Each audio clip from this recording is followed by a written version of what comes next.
Slachtoffers getuigen over gewelddadige verkrachtingen.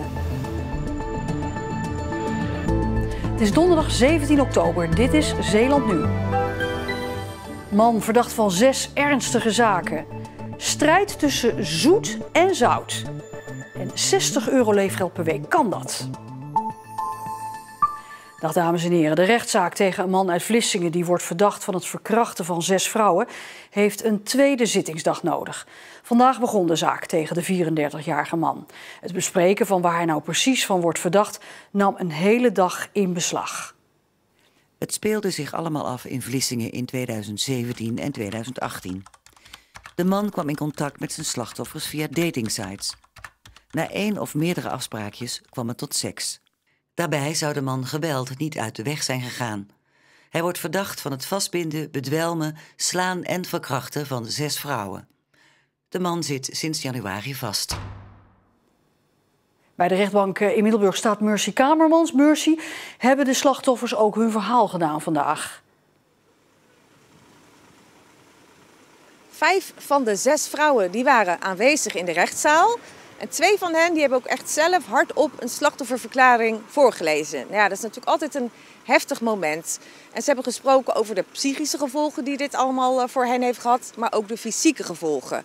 Bij 1 vrouw was het namelijk zo ernstig, de verwondingen die zij had aan haar anus, dat zij meerdere keren geopereerd moest worden en zelfs geen kinderen meer kan krijgen door de behandelingen die zij moest ondergaan om dat letsel te herstellen. Het was allemaal zo heftig, die seks, dat de bloedspetters in haar geval aan de muur zaten, op het plafond zaten. En zij vorderde ook nog een schadevergoeding van €99.000. Deels voor medische kosten, maar ook voor een heel groot deel smartengeld. En de verdachte, bekent hij die mishandelingen en verkrachtingen? Nou, hij zegt van ik hou van ruige seks. En daar hoort bij dat vrouwen soms worden vastgebonden, ook geslagen, want ik ben graag de dominante. Maar, zegt hij, de vrouwen waren daarvan op de hoogte en die vonden dat ook leuk. En nu achteraf gaan ze eigenlijk een beetje zeuren, om het maar even zo te noemen. Dus hij zegt, nou, in sommige gevallen ben ik wellicht iets te ver gegaan, ging het er iets te hard aan toe. Maar verkrachten, zegt hij, nee, daar is geen sprake van. Verwacht was dat er vandaag al een eis zou komen vanuit het Openbaar Ministerie. Dat gebeurt dus niet, een tweede zittingsdag. Hoe gaat dat verder? Nou, er wordt geprobeerd om zo snel mogelijk een nieuwe datum te vinden. Dat is natuurlijk in het belang van iedereen, van de verdachten, van de slachtoffers. Zodat het afgerond kan worden, dat er een strafeis gemaakt kan worden. Dat ook de advocaat van de verdachte zijn verhaal kan gaan doen. Maar goed, dat inplannen is altijd lastig, want het is vaak druk in de rechtbank. Maar goed, er wordt alles aan gedaan om dat mogelijk te maken. Ik verwacht best wel een forse strafeis. Het gaat om ernstige feiten. Het omvang van de zaak is ook groot. Het kan echt wel een jarenlange straf worden voor de verdachte. Aan de andere kant, het enige zwakke in deze zaak is een beetje dat de vrouwen bleven komen naar de man, zelfs nadat hij ze in hun ogen verkracht had. Dat kan nog een kink in de kabel zijn. Een ingewikkelde zaak. Mercy Kamermans, dank je wel.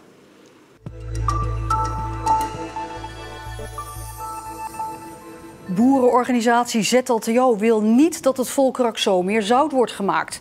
De organisatie reageert daarmee op een brief die provincies, waterschappen en gemeenten aan de ministeries van Infrastructuur en Landbouw hebben gestuurd. Daarin pleiten ze voor het verzilten van het meer waar al 15 jaar over wordt gepraat. Omdat het Volkerak Zomeer helemaal afgesloten is van de Oosterschelde, is er geen doorstroming en in het verleden kwam daardoor blauwalgen in het water. En daardoor konden de boeren het water niet meer gebruiken voor hun gewassen. Maar de laatste jaren heeft de natuur zich hersteld en komt er geen blauwalg meer voor. Zout maken hoeft dus niet meer. Morgen hebben we een overleg met alle ZLTO-afdelingen rondom het gebied hier. Dan gaan we de brief die het gebiedsoverleg heeft gestuurd aan de minister gaan we bespreken. En naar aanleiding daarvan zullen we bekijken welke acties daar eventueel voor nodig zijn. Ook natuurorganisaties, ecologen en recreatieondernemers pleiten voor het zoethouden van het Volkerak Zomeer. Het samenscholingsverbod in Terneuzen is opgeheven, melden gemeente, politie, het Openbaar Ministerie en het Lodewijk College. Ze hebben geen aanwijzingen dat er nieuwe vechtpartijen staan gepland, waarbij scholieren van het Lodewijk College en andere scholen betrokken zijn. Vorige week was het onrustig toen zo'n 100 jongeren met elkaar op de vuist dreigden te gaan. Iets wat de politie ternauwernood kon voorkomen. De 18-jarige jongen die gisteren werd aangehouden in verband met de onregelmatigheden mocht gisteravond na een proces verbaal naar huis. Maar hij moet binnenkort in gesprek met de officier van justitie. Een 16-jarig meisje is al eerder vanwege de ongeregeldheden verwezen naar bureau HALT. De 3 bemanningsleden van zandschip Hapi hebben zichzelf gisteravond kunnen redden nadat het schip op de Westerschelde ter hoogte van Hansweert in de problemen was geraakt. Het schip begon tijdens het laden van zand water te maken en dreigde te zinken. De Hapi is naar de haven van Hansweert gesleept. De Zeeuwse zorg is zorgelijk en problematisch, blijkt uit een analyse van zorgverzekeraar CZ. De grootste problemen in Zeeland zijn het tekort aan personeel, het gebrek aan huisartsen, de bereikbaarheid van acute zorg, zoals een eerste hulp of huisartsenpost, en de ondersteuning van ouderen. Maar er zijn ook lichtpuntjes. Volgens de zorgverzekeraar zijn alle instellingen in Zeeland doordrongen van het feit dat het beter moet. De lijst is gemaakt op verzoek van het Rijk en is nu verstuurd naar betrokken partijen, zoals de Zeeuwse ziekenhuizen, Emergis en de 13 Zeeuwse gemeenten.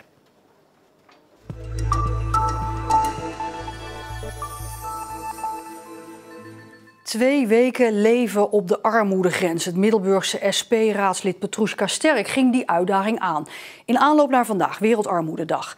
Van €60 leefgeld per week moesten zij en haar man boodschappen doen, verzorgingsproducten kopen, het openbaar vervoer betalen, leuke dingen doen en ook nog wat apart zetten voor bijvoorbeeld nieuwe kleding en schoenen. 22.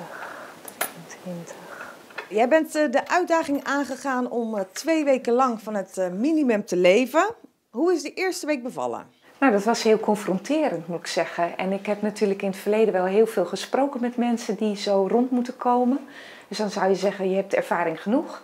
Maar om het zelf aan te gaan, wij kopen ook uit principe altijd alles biologisch. Nou, dat gaat niet uit. Nu staan hier allerlei boodschappen op het aanrecht. Hoe kom je daaraan? Ja, via de voedselbank. En dat is wel heel bijzonder. Wij hebben het aanbod gekregen om als raadsleden ook de ervaring te krijgen dat je naar de voedselbank gaat. En in eerste instantie wilde ik dat niet. Want je wil ook geen mensen die het echt nodig hebben het brood uit de mond stoten. Maar toen had ik mijn weekbudget eigenlijk al overschreden en dacht ik moet bijna wel. Want anders dan ga ik het niet redden. Ik heb nog maar €30 over voor de volgende week. Want heb jij enig idee hoeveel je normaal uitgeeft aan boodschappen in de week? Ja, veel te veel. Of nou ja, veel te veel. Echt luxe. Biologisch, al je schoonmaakmiddelen en je groente en fruit. Dan kom ik gemiddeld op 600 per maand.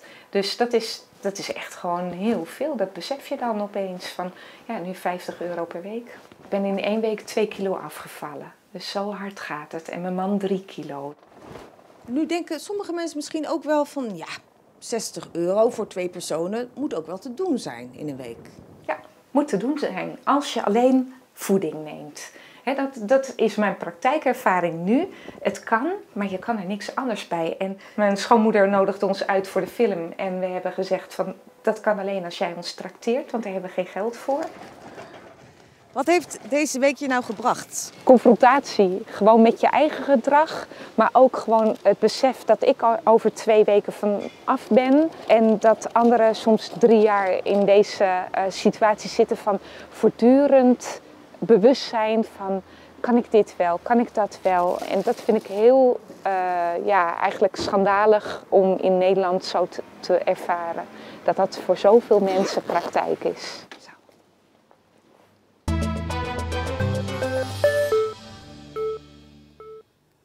Zeeuwse bouwbedrijven zijn onzeker over hun toekomst. Vergunningen voor bouwprojecten worden niet of met vertraging uitgegeven na het landelijk stikstofbesluit.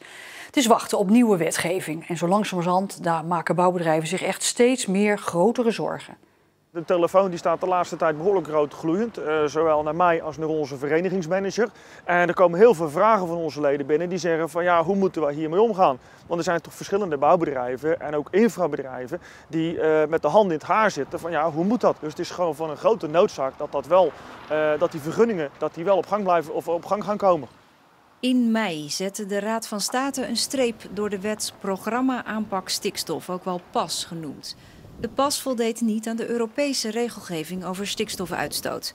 Bouwbedrijven konden daardoor niet meer terugvallen op deze wet. Ja, dat was echt even schrikken. Toen dachten we van, ja, als dit zo doorgaat, dan kan het wel eens zijn dat over een paar maanden dat de laatste het licht uit moet doen bij ons binnen het bedrijf. In de pas stond dat bouwbedrijven wel stikstof mochten uitstoten, ook al bouwden zij in de buurt van beschermde natuurgebieden. Maar dat moest dan wel later worden gecompenseerd. Alleen komt die compensatie pas in de toekomst. En dat mag volgens de Raad van State niet. De regels en de normen zijn eigenlijk nog niet helder. Het is niet erg om wetten of normen of regels opgelegd te krijgen, maar het moet wel helder en het moet eenduidig zijn. Wij merken dat gemeentes op de rem gaan staan. Ze willen wel, maar goed, ze moeten natuurlijk ook mogen.